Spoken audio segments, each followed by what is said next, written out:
Hello traders and investors. This is Dr. Ishant Luthra on behalf of KD Advisory. Welcomes you all to the weekly equity roundup. आज के इस video में हम सबसे पहले discuss करेंगे लास्ट वीक के मार्केट ओवरव्यू, लास्ट वीक के top gainers and losers, market sentiments data, option data, next week के लिए इकोनॉमिक कैलेंडर, निफ्टी और बैंक निफ्टी का technical outlook, top sector to watch, top picks और outlook for next week. Last week Nifty और Sensex में हमें losses देखने को मिले, 1.5% से ऊपर के लॉसेस हमें दोनों ही इंडिसेस में देखने को मिले। निफ्टी मिड कैप हालांकि निफ्टी और सेंसेक्स के कंपैरिजन में फ्लैटिश नोट पर ट्रेड करता हुआ दिखाई दिया। निफ्टी स्मॉल कैप में 2.5% से ऊपर के गेंस हमें लास्ट वीक देखने को मिले। सेक्टोरल परफॉर्मेंस की अगर हम बात करें तो निफ्टी बैंक ऑलमोस्ट फ्लैट था। इसके अलावा निफ्टी पीएसयू बैंक और निफ्टी मीडिया में 2% से ऊपर के गेंस देखने को मिले। बाकी सभी sectoral indices in red trade होते हुए दिखाई दिए, जहां पर सबसे ज्यादा निफ्टी आईटी में करीब 5% तक के लॉसेस हमें देखने को मिले। ग्लोबल मार्केट्स की अगर हम बात करें तो यूएस मार्केट्स समेत सभी global markets in red trade होते हुए दिखाई दिए। इंडिया के साथ ही डाउ जोन्स, एस&पी 500 और नेस्डैक में करीब 1.5% तक के लॉसेस हमें देखने को मिले। एशियन मार्केट में हैंगसेंग लगभग फ्लैट था, लेकिन शंघाई और निकाई में 1.5% तक के लॉसेस हमें देखने को मिले। यूरोप के तीनों ही इंडिसेस फुटसी, डेक्स और कैक में करीब 1.5 से 2% तक के लॉसेस हमें देखने को मिले।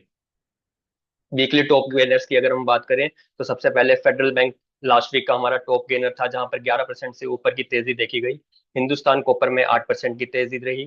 कैनरा बैंक 7%, भेल में 7%, लार्सन एंड टूब्रो 6.5% और बंधन बैंक में भी 6.5% तक के तेजी लास्ट वीक में देखी गई।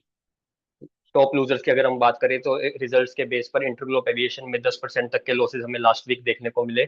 चोलामंडलम इन्वेस्टमेंट में 8.5% की मंदी रही। टोरेंट फार्मा 7.5%, बजाज ऑटो 7.5%, महानगर गैस में 7.5% और वोल्टास में करीब 6.5% तक के लॉसेस हमें देखने को मिले। नेक्स्ट वीक हमारे यूएस के प्रेसिडेंशियल इलेक्शंस की वजह से इस वीक हमारा जो निफ्टी विक्स है वो 17% इंक्रीज होता हुआ दिखाई दिया। फिलहाल 17.20 के लेवल पर ट्रेड करता हुआ दिखाई दे रहा है।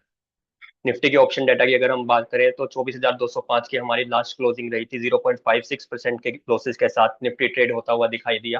हाईएस्ट पुट ओपन इंटरेस्ट 22,450 के लेवल पर देखने को मिला। हाईएस्ट कॉल ओपन इंटरेस्ट 23,000 के लेवल पर ऐड हो रहा है। हाईएस्ट वॉल्यूम थर्सडे के दिन 24,300 के लेवल पर रहा और हाईएस्ट वॉल्यूम कॉल भी 24,300 के लेवल पर ही ऐड हुआ। Fresh open interest on the put side 22,900 के लेवल्स पर ऐड हुआ। Fresh open interest on the call side 25,500 के लेवल पर ऐड हुआ। निफ्टी का पुट कॉल रेशियो 0.77 पर है। बैंक निफ्टी की क्लोजिंग 51,475 के लेवल की रही। 0.64% के लॉसेस हमें बैंक निफ्टी में देखने को मिले। हाईएस्ट पुट ओपन इंटरेस्ट 47,500 के लेवल्स पर हमें देखने को मिल रहा है। हाईएस्ट कॉल ओपन इंटरेस्ट 60,500 के लेवल पर देखने को मिल रहा है। Highest volume on the put side 51,700 के लेवल पर देखने को मिला और highest volume on the call side 51,700 के लेवल पर देखने को मिला। Fresh open interest on the put side 49,000 के लेवल पर ऐड हुआ। Fresh open interest on the call side 60,500 के लेवल पर ऐड हुआ। बैंक निफ्टी का पुट कॉल रेशियो 0.64 पर है। नेक्स्ट वीक के इकोनॉमिक कैलेंडर की बात करें तो सबसे पहले 4 नवंबर को Vedanta, ABB, Hero MotoCorp, IRCTC, Nykaa, Relaxo और ब्लू डार्ट के रिजल्ट्स आएंगे। 5 नवंबर को Titan, GAIL, doctor Reddy, Mazagon dock, oil India, Berger Paints, eClerx services, Manappuram finance और अल्काइल एमाइंस के रिजल्ट्स आएंगे। 6 नवंबर को power grid, Tata steel, Apollo hospital, Gujarat gas, Vinati organics, Chambal fertiliser, Gulf oil lubricants और डेल्टा कॉप के रिजल्ट्स आएंगे। 7 नवंबर को Mahindra and Mahindra, Trent, Lupin, Cummins India, Torrent Power, NHPC, Muthoot Finance, SJVN, Escorts, Balmer Lawrie और इमामी के रिजल्ट्स आएंगे। वहीं 8 नवंबर को State Bank of India, Life Insurance India, Tata Motors, Eicher Motors, Info Edge, MRF, Glenmark Pharma, SAIL, Avanti Feeds और Equitas Small Finance Bank के results आएंगे। 9 नवंबर को Asian Paints, Divi's lab, Antony Waste और अतुल ऑटो के रिजल्ट्स आएंगे। नेक्स्ट वीक की अगर इकोनॉमिक डाटा की बात करें तो सबसे पहले 4 नवंबर को मैन्युफैक्चरिंग पीएमआई डाटा आएगा इंडिया में अक्टूबर मंथ का। 5 नवंबर को एक इंपॉर्टेंट डे रहेगा जहां पर यूएस में प्रेसिडेंशियल इलेक्शन शेड्यूल्ड है। 5 नवंबर को ही यूएस में सर्विसेज का पीएमआई डाटा आएगा। 6 नवंबर को इंडिया का सर्विसेज पीएमआई डाटा आएगा। 6 नवंबर को यूएस में क्रूड ऑयल इन्वेंट्रीज का डाटा आएगा। 7 नवंबर को इनिशियल जॉबलेस क्लेम्स का डाटा आएगा यूएस में। 7 नवंबर को ही फेड का इंटरेस्ट रेट डिसीजन भी है, जहां पर 25 बेसिस पॉइंट्स के इंटरेस्ट रेट कट का एस्टिमेट लगाया जा रहा है। 8 नवंबर को फॉरेन रिजर्व्स का डाटा आएगा। निफ्टी के टेक्निकल आउटलुक की बात करें तो हेड एंड शोल्डर पैटर्न का एक ब्रेकडाउन देने के बाद निफ्टी पूरे वीक एक कंसोलिडेटेड रेंज में ट्रेड होता हुआ दिखाई दिया। किसी भी इस रेंज का ब्रेकआउट या ब्रेकडाउन निफ्टी की फर्दर मूवमेंट को डिसाइड करेगा। ऊपर की तरफ अगर हम बात करें तो 24,400, 24,500 और 24,650 के लेवल निफ्टी के लिए रेजिस्टेंस का काम करेंगे। वहीं अगर सपोर्ट की बात करें तो 24,050, 23,700 और 23,500 के लेवल निफ्टी के लिए सपोर्ट का काम करेंगे। Bank Nifty 50 days exponential moving average को सस्टेनेबली क्रॉस नहीं कर पा रहा है। ट्राई किया था क्रॉस करने का, बट वापस 30 डेज एक्सपोनेंशियल मूविंग एवरेज के नीचे आ गया। 51,800, 52,000 और 52,300 के लेवल बैंक निफ्टी के लिए रेजिस्टेंस का काम करेंगे।